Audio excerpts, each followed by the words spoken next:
Good afternoon, friends. Welcome back to my channel, Pediatric Classes. Today, we are discussing an important topic that is the monkeypox disease. Hope you are aware that recently the first case of monkeypox has been found from Kerala in India on 14th July 2022. So now let us discuss about what exactly is this monkeypox disease, how exactly it is spreading, what are the clinical features, how can we actually prevent the disease, and how can we actually manage the case. So with this introduction, let me go straight into the topic. Before that, if you have not subscribed to my channel or you are viewing this channel for the first time, kindly do subscribe and support the initiative. So this class on monkeypox disease is based on the guidelines from the Ministry of Health and Family Welfare, Government of India. This document is freely available in the net. I request all the viewers to please go through the document. So monkeypox disease is actually a viral zoonotic disease with symptoms exactly similar to smallpox, though with less clinical severity. In 1958, the disease has been found among colonies of monkeys. The first human case was reported in 1970 from the Democratic Republic of Congo. Please note this monkeypox virus primarily occurs in Central and West Africa. In 2003, the first monkeypox outbreak outside Africa was reported in US among prairie dogs. These dogs are actually put along with the pigs which were imported from Africa. What about the global scenario? See, this disease is endemic in several Central and Western African countries. It's also non-endemic in countries like USA, UK, Belgium, France, and so many countries. The first reported case in India is from Kerala on 14th July 2022. So coming to the epidemiology. So the virus is an enveloped double-stranded DNA virus. This belongs to orthopox virus genus of the Poxviridae family. There are two distinct genetic clades of the monkeypox virus, the Central African or the Congo Basin clade or the West African one. Both the strains are actually found only in one country, that is the Cameroon. So what exactly is the host of this disease? The natural reservoir is not yet fully known. However, certain rodents like rock squirrels, tree squirrels, Gambian pouch rice, dormice, and other non-human primates are known to be naturally susceptible to the virus. Incubation period ranges from 6 to 13 days, but even from 5 to 21 days, this disease can have an incubation period. That's why we should actually follow up or keep the patients called close contact under surveillance at least for 21 days. What exactly is the period of communicability? This 1 to 2 days before the onset of rash to until all the scabs fall off or get subsided. What is a mode of transmission? There are two modes of transmission. One is the human-to-human transmission. Other thing is animal-to-human. Human-to-human, it is actually respiratory droplets requiring the close contact, also through the direct contact with body fluids or lesion materials, or it can even with an indirect contact with the lesion materials, such as through contaminated clothing or linens of an infected person. So please note, it is highly contagious. You have to be really careful. Another thing is by animal-to-human transmission. This occurs by bite or scratch of infected animals like small mammals, including rodents, rats and squirrels, or non-human primates like monkeys, apes, or through bushmeat preparations. Now, coming to the case definition, what we have generally, whenever we discuss the guidelines, we say, suspect case, probable case, confirmed case, etc. So what exactly is a suspect case?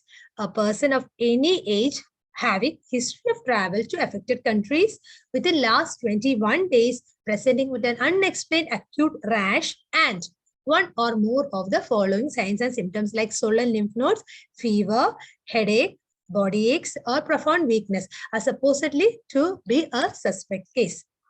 So what exactly is a probable case? So the probable case is exactly the person meeting the case definition for a suspect case and also have an epidemiological link. When I say epidemiology, when they make is face-to-face exposure, including the healthcare workers without appropriate PPE or direct physical contact with skin or the skin lesions, including sexual contact or contact with contaminated materials such as clothing, bedding, or utensils is suggestive of a strong epidemiological link. So I hope you are clear here. Suspect case plus a strong epidemiological link, you can take it as a probable case. Confirmed cases, they should have a laboratory confirmation for the monkeypox virus by either dictation unique sequence of the viral DNA, either by PCR or sequencing. So what is the exact aim of surveillance? Surveillance aims to isolate the cases to prevent further transmission. 2, to provide optimal clinical care. 3, to identify and manage contacts. 4, to protect the frontline healthcare workers. 5, effective control and preventive measures based on the identified routes of transmission. Please note here, even one case of monkeypox is considered to be an outbreak. So surveillance is really, really important in this case. So what are the clinical features? See, it is a self-limited disease with symptoms lasting for about 2 to 4 weeks. Severe cases are seen most commonly among children. And these are actually related to the virus exposure or patient health status on the nature of complications. The case fatality, historically it was 0 to 11% in the general population, with more fatality among the young children. In recent times, the case fatality ratio has been found to be 3 to 6%. What are the common signs and symptoms of the disease? In the prodrome phase, that is in the first 0 to 5 days, the patient may present with fever, lymphadenopathy, which typically occurs with fever onset.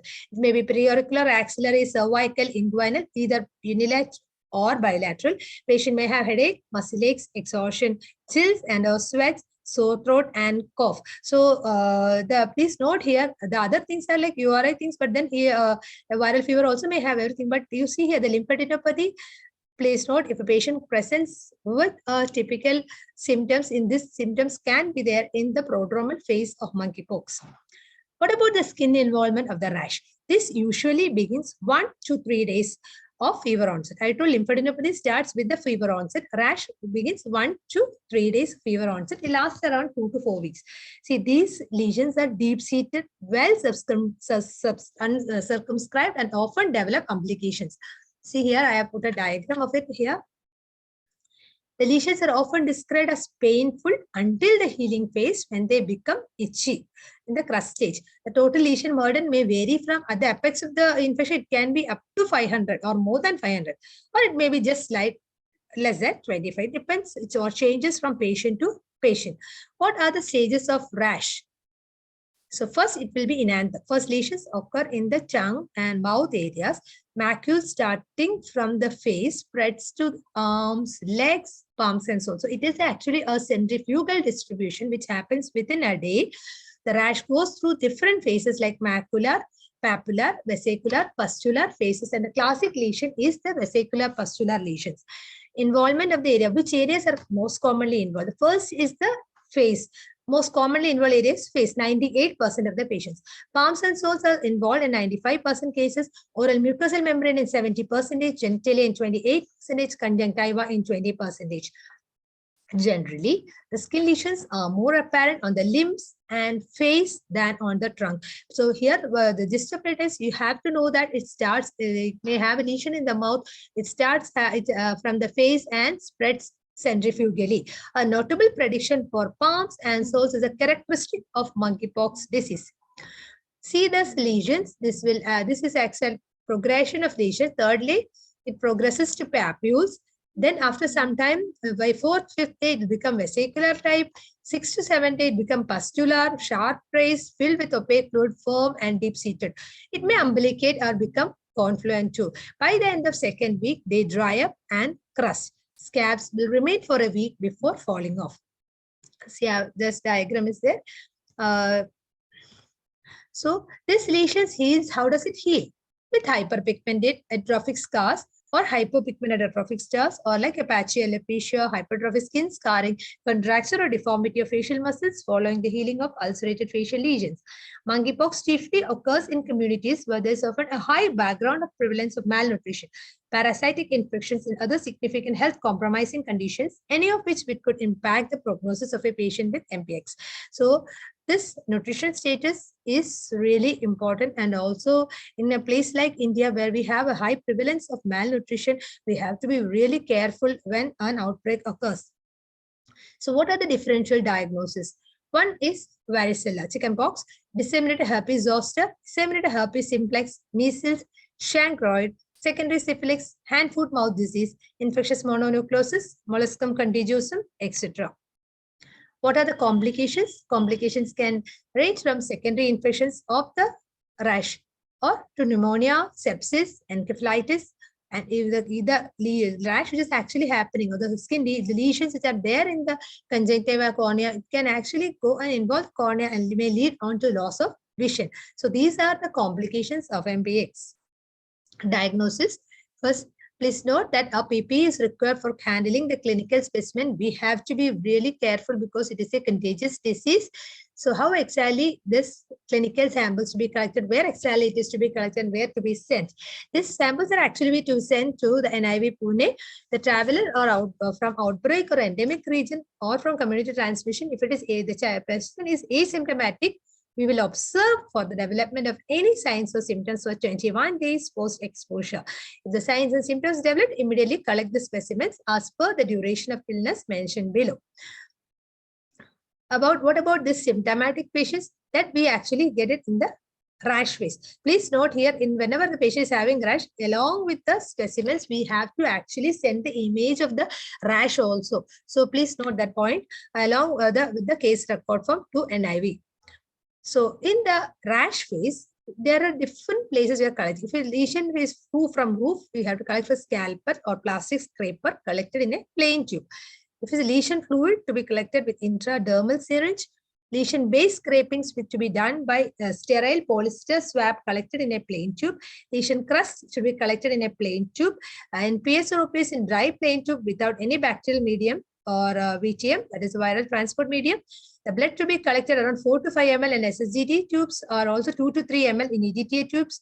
Urine in sterile urine container around 3 to 5 ml of urine to be collected. In the recovery phase, the blood is to be collected in SSGT around 4 to 5 ml and also urine in sterile urine container. So here, please note, we are taking the lesion, we are taking the specimens from the lesions, from the blood, from the urine, and this specimen has to be transported to the concerned lab, that is our ICMR NIV Pune.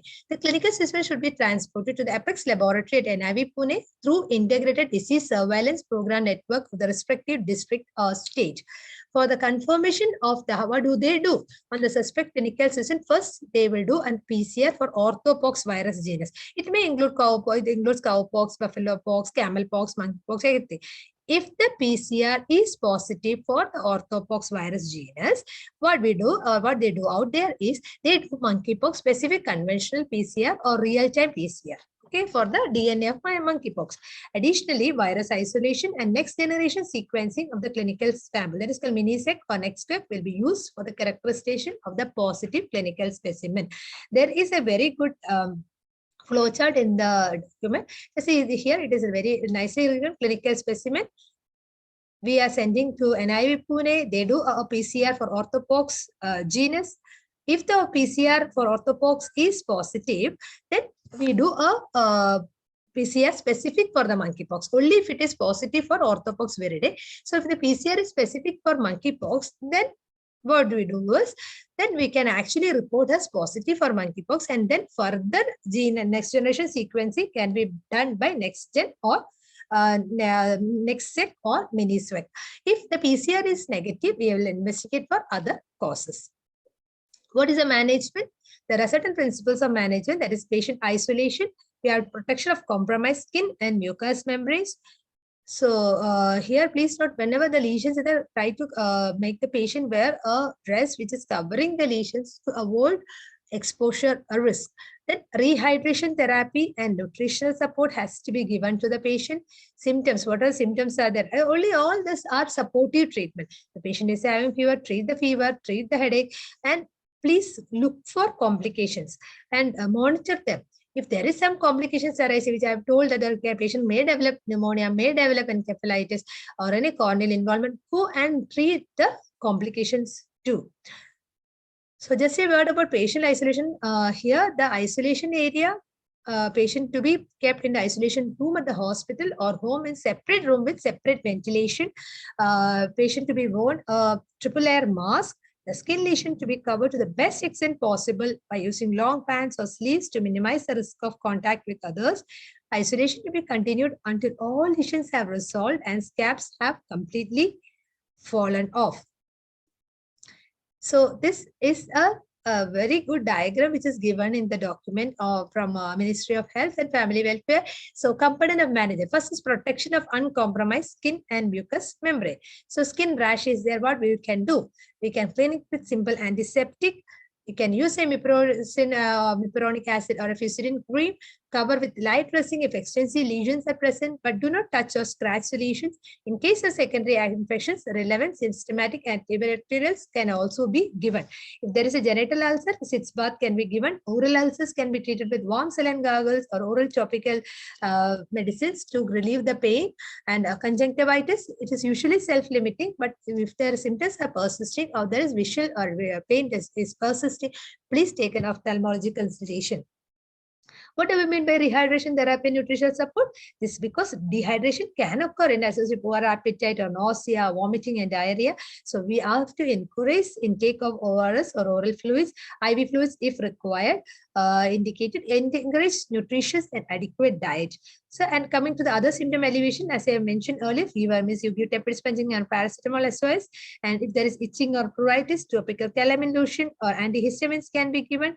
If there's nausea and vomiting, consider antiemetics, headache or malaise, paracetamol, and adequate hydration has to be given. So this is a very good chart which or a diagram which is there in the document. So how exactly are you going to monitor and treat the complication? The patient should be monitored closely for the appearance of any of the following symptoms. That is either a pain in the eye or a blurring of vision, a shortness of breath, chest pain, difficulty in breathing, altered consciousness or seizure, decrease in the urine output, poor oral intake, lethargy, etc. But if any of the complications are arising, the patient should be immediately taken care, or should the patient ask the patient bystanders or the patient to contact the nearby healthcare facilities or a specialist. Now, what about is when by a contact? To reaching there to us, end of the discussion, contact is defined as a person who in the period beginning with the onset of source case first symptoms and ending when all scabs have fallen off. In this period, the patient has had any one of the following exposure with a probable or a confirmed case of monkeypox, either a face-to-face exposure, including the healthcare workers without appropriate PPE, or a direct physical contact, including a sexual contact, or a contact with contaminated materials such as clothing or bedding. So please note here, any time if the patient has had any of the type of exposure here with the source, we have to consider that person as a contact, and that person has to be monitored for a period of 21 days from the last contact with the patient or the contaminated materials during the infectious period. And if the at that contact is developing any symptoms, please go for clinical or lab evaluations. And they also should not donate, even if contacts asymptomatic, they should not donate blood cells or tissue or organs or semen while they are under surveillance. And preschool children may be excluded from daycare, nursery, or other settings.